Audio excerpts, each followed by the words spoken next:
Hello friends, ഇന്ന് നമ്മൾ നോക്കുന്നത് നമ്മുടെ വീടിൻ്റെ ഫ്രണ്ടിൽ പാവിങ് ടൈൽ അല്ലെങ്കിൽ ടൈൽസ് കാര്യങ്ങളൊക്കെ നമ്മൾ ഇടുന്ന സമയത്ത് നമുക്ക് എങ്ങനെ അത് ഡീറ്റെയിൽസ് ആയിട്ട് കൊടുക്കാമെന്നും അങ്ങനെ കറക്റ്റായിട്ട് നമ്മൾ അത് എങ്ങനെയാണ് ചെയ്യുന്നത് ഡീറ്റെയിൽസ് ആണെന്ന് അന്നത്തെ വീഡിയോയിൽ നമ്മൾ ഉൾപ്പെടുത്തിയിരിക്കുന്നത്. അപ്പോൾ നമ്മൾ കാണുന്ന പോലെ തന്നെ എല്ലാം തന്നെ പാവിങ് ടൈൽസ് ആണ് വന്നിരിക്കുന്നത്. അത് നമുക്കിതിപ്പോൾ ഓൾറെഡി കൊടുത്തിരിക്കുന്നത് കരിങ്കല്ലിൻ്റെ ടൈപ്പ് വരുന്ന പാവിങ് ടൈലാണ് കൊടുത്തിരിക്കുന്നത്. ഇതിപ്പോൾ നമുക്കത് കൂടാതെ തന്നെ ഏത് ടൈപ്പ് ബോർഡിലും റെഡിമെയ്ഡ് വരുന്ന രീതിയിലുണ്ട്. അങ്ങനെയാണെങ്കിൽ അങ്ങനെ ടൈൽസ് വരുന്നുണ്ട്, അങ്ങനെയും ചെയ്യാം.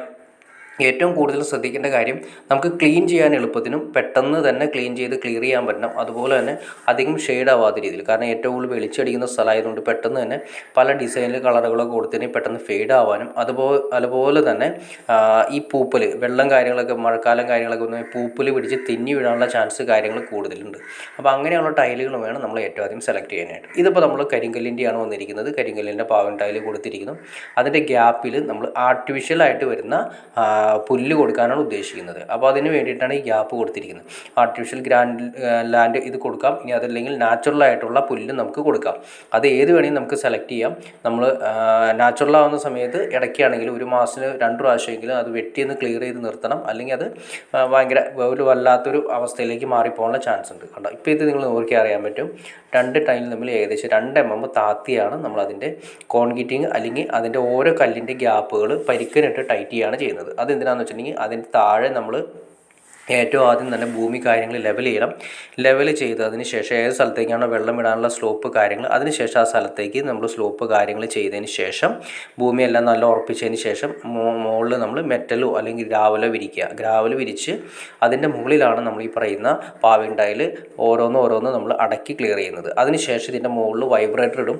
വൈബ്രേറ്റർ ഇട്ടെല്ലാം ഒരേപോലെ ലെവലിലാക്കണം. എന്നല്ലെങ്കിൽ ഓരോന്ന് കയറി ഇറങ്ങിയിരിക്കും. അതൊന്നും ആവാതിരിക്കാൻ വേണ്ടിയിട്ടാണ് അങ്ങനെ ചെയ്യുന്നത്. അതിന് ശേഷം നമ്മൾ ഈ പറഞ്ഞ പോലെ ഓരോ ടൈലും ഇളകാത്ത രീതിയിൽ, അതായത് ഓരോ ടൈലിൻ്റെ ഗ്യാപ്പിലും നമ്മൾ കറക്റ്റ് ഒരു ലെങ്ത്ത് വെച്ചിട്ടാണ്, ലെങ്ത്ത് അല്ലെങ്കിൽ ഒരു ഇഞ്ച് അല്ലെങ്കിൽ 1.5 ഇഞ്ച് ഗ്യാപ്പ് വെച്ചിട്ട് ആർട്ടിഫിഷ്യൽ ഗ്രാസ് നമുക്കതിൽ കൊടുക്കാൻ വേണ്ടിയിട്ടുള്ള ഗ്യാപ്പ് കൊടുത്തതിന് ശേഷം മൊത്തം ടൈലിൻ്റെ എല്ലാ സൈഡുകളിലും പരിക്കനിട്ട് ടൈറ്റ് ചെയ്യണം. അപ്പോൾ പരിക്കനിട്ട് ടൈറ്റ് ചെയ്യാൻ ഒരു കാര്യം ശ്രദ്ധിക്കുക, നമ്മൾ ഏതെങ്കിലും ഒരു കോർണറിലേക്ക് വരുന്ന സമയത്ത് കണ്ടോ, ഇപ്പോൾ നമ്മൾ സിറ്റ് ഔട്ടാണ് വരുന്നത്. സിറ്റ് ഔട്ടിൻ്റെ ടൈലിൻ്റെ സൈഡ് ഒരു വരുന്ന സമയത്തും അങ്ങനെ തന്നെ ചെയ്യണം. ആ ടൈലിൻ്റെ സൈഡിൽ തന്നെ പരിക്കനിട്ട് ടൈറ്റ് ചെയ്യണം. അല്ലെങ്കിൽ എന്ത് സംഭവിക്കുന്നത് വെച്ചാൽ കുറച്ച് നാൾ കഴിയുന്ന സമയത്ത് ഈ ടൈലുകൾ ഓരോന്ന് പതുക്കെ ഇളകാൻ തുടങ്ങും.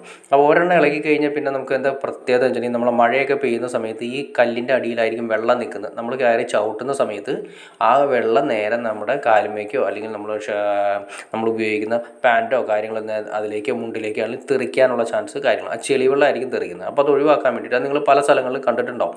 അപ്പോൾ അത് ഒഴിവാക്കാൻ വേണ്ടിയിട്ട് നമ്മൾ പരിക്കനിട്ട് സൈഡുകൾ ഫില്ല് ചെയ്യണം. അതിനുശേഷം കോർണർ കണ്ടോ, കോർണർ ഇതുപോലെ കർവ് ചെയ്ത് കൊടുക്കണം. ഒരിക്കലും ഒരു ഇളക്കം വരാത്ത രീതിയിൽ കർവ് ചെയ്ത് കൊടുത്ത് ഏതെങ്കിലും ഒരു സ്ഥലത്തേക്ക്, ആ സ്ഥലത്തേക്കാണ് നമ്മൾ വെള്ളം കാര്യങ്ങൾ ഒരു ചാല് പോലെ ക്ലിയർ ചെയ്യാനാണ് ഉദ്ദേശിക്കുന്നത്. അതിലേക്ക് നമ്മൾ കണക്ട് ചെയ്തു. എന്നിട്ട് അതിന് ശേഷം വെള്ളം സ്ലോപ്പ് ചെയ്ത് എവിടേക്കാണോ പോകേണ്ടത് അവിടേക്ക് നമുക്ക് അറേഞ്ച് ചെയ്യാൻ വേണ്ടിയിട്ടാണ് അങ്ങനെ ചെയ്തിരിക്കുന്നത്. അപ്പോൾ നമ്മൾ ഈ ആർട്ടിഫിഷ്യലായിട്ട് വരുന്ന ഈ പുല്ല് കാര്യങ്ങൾ ഇതിൻ്റെ സെൻറ്ററിൽ വരുന്ന ഗ്യാപ്പ് കണ്ടോ കേട്ടോ, ആ ഗ്യാപ്പിലൂടെ നമ്മൾ ആണി അടിച്ചോ അല്ലെങ്കിൽ ഡ്രില്ല് ചെയ്തോ ഓരോന്ന് ഉറപ്പിക്കുകയാണ് ചെയ്യുന്നത്.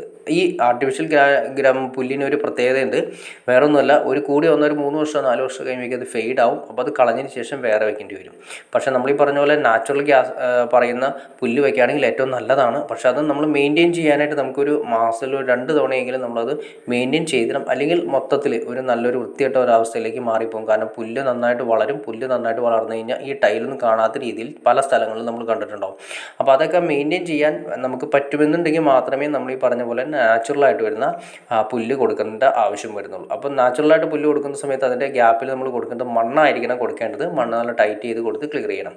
അപ്പോൾ അത് നമുക്ക് സാധിക്കുന്നില്ലെങ്കിൽ ഏറ്റവും നല്ലത് നമ്മൾ ഈ പറഞ്ഞ പോലെ തന്നെ റെഡിമെയ്ഡ് വരുന്ന കളർഫുള്ളായിട്ട് വരുന്ന ഒരു നല്ല വർഷം പഴക്കം കിട്ടുന്ന രീതിയിൽ, അതായത് സൂര്യൻ്റെ പ്രകാശ കാര്യങ്ങൾ അടിച്ചാൽ പോലും നമുക്ക് കംപ്ലൈൻറ്റ് വരാത്ത രീതിയിലുള്ള പുല്ല്, നമുക്ക് നാച്ചുറലായിട്ടുള്ള പുല്ല് പോലെ തന്നെ ഇരിക്കുന്ന ആർട്ടിഫിഷ്യലായിട്ട് വരുന്ന പുല്ല് നമുക്ക് പ്ലാസ്റ്റിക്കിൻ്റെ ടൈപ്പ് വാങ്ങിക്കാൻ കിട്ടും. അത് വെച്ച് സ്ട്രിപ്പ് പോലെയാണ്, ഒരു റിബൺ പോലെ നമ്മൾ കീറിയെടുത്തതിന് ശേഷം ബ്ലേഡിന് വെച്ച് കീറിയെടുത്തതിന് ശേഷം ഈ ഗ്യാപ്പ് തന്നെ അനുസരിച്ച് കീറിയെടുക്കുക.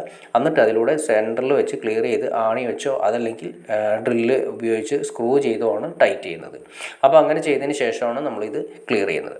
അപ്പോൾ ഓക്കെ ഫ്രണ്ട്സ്, നിങ്ങൾക്ക് ഏകദേശം ഇതിനെക്കുറിച്ച് ഒരു ഐഡിയ കിട്ടിക്കാണെന്ന് വിചാരിക്കുന്നു. അപ്പോൾ ഇത് എൻ്റെ ടൈൽ ടൈലുകൾ കാര്യങ്ങളൊക്കെ എങ്ങനെ ഉറപ്പിച്ചില്ലെങ്കിൽ എന്ത് സംഭവിക്കുന്നത് ഏകദേശം നിങ്ങൾക്കൊരു ഐഡിയ കിട്ടി.